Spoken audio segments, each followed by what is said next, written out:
भारत में कई ऐसे घोटाले हुए हैं जिनमें हजारों करोड़ रुपए गायब हो गए। लेकिन हैरानी की बात यह है कि इन मामलों की पूरी सच्चाई आज तक सामने नहीं आई। कहीं सबूत गायब हो गए, कहीं आरोपी बच निकले और कहीं केस इतने उलझ गए कि सच अधूरा रह गया।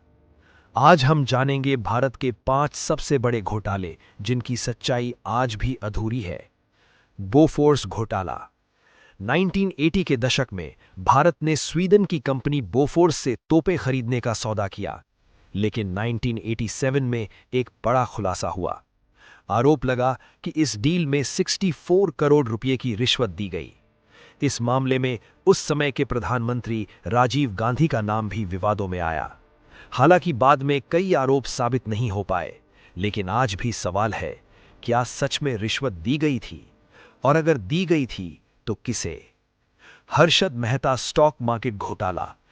1992 में भारत के शेयर बाजार में एक ऐसा घोटाला हुआ जिसने पूरे देश को हिला दिया।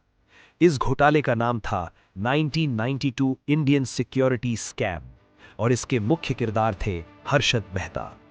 उन्होंने बैंकिंग सिस्टम की खामियों का फायदा उठाकर करीब 4000 करोड़ रुपए का खेल खेला। लेकिन बड़ा सवाल यह है, क्या हर्षद मेहता अकेले थे या इसके पीछे और भी बड़े लोग शामिल थे? 2G स्पेक्ट्रम घोटाला। 2008 में भारत के टेलीकॉम सेक्टर में एक बड़ा विवाद सामने आया।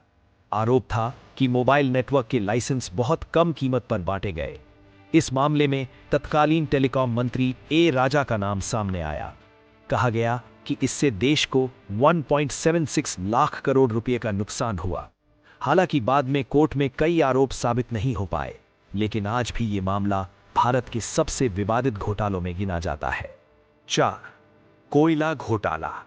2004 से 2009 के बीच कई कंपनियों को कोयला खदानें आवंटित की गईं, लेकिन आरोप लगा कि ये आवंटन नियमों के खिलाफ हुआ। इस मामले को मीडिया ने नाम दिया कोल गेट। रिपोर्ट्स के मुताबिक इससे देश को लगभग 1.8 लाख करोड़ रुपए का नुकसान हुआ, लेकिन आज भी ये पूरी तरह साफ नहीं हो पाया कि असली जिम्मेदार कौन था। 5. विजय माल्या बैंक घोटाला। भारत के सबसे चर्चित आर्थिक मामलों में से एक है विजय माल्या का मामला। उनकी कंपनी किंगफिशर एयरलाइंस ने कई भारतीय बैंकों से 9000 करोड़ रुपए से ज्यादा का लोन लिया, लेकिन बाद में कंपनी बंद हो गई और विजय माल्या देश छोड़कर चले गए। आज भी सवाल है, बैंकों ने इतना बड़ा लोन कैसे दे दिया और क्या पूरा पैसा वापस आएगा? भारत में हुए ये घोटाले सिर्फ पैसों की कहानी नहीं है, ये उस सिस्टम की कहानी भी है जहां कभी-कभी सच सामने आने में सालों लग जाते हैं और कुछ मामलों में सच शायद कभी सामने ही नहीं आता।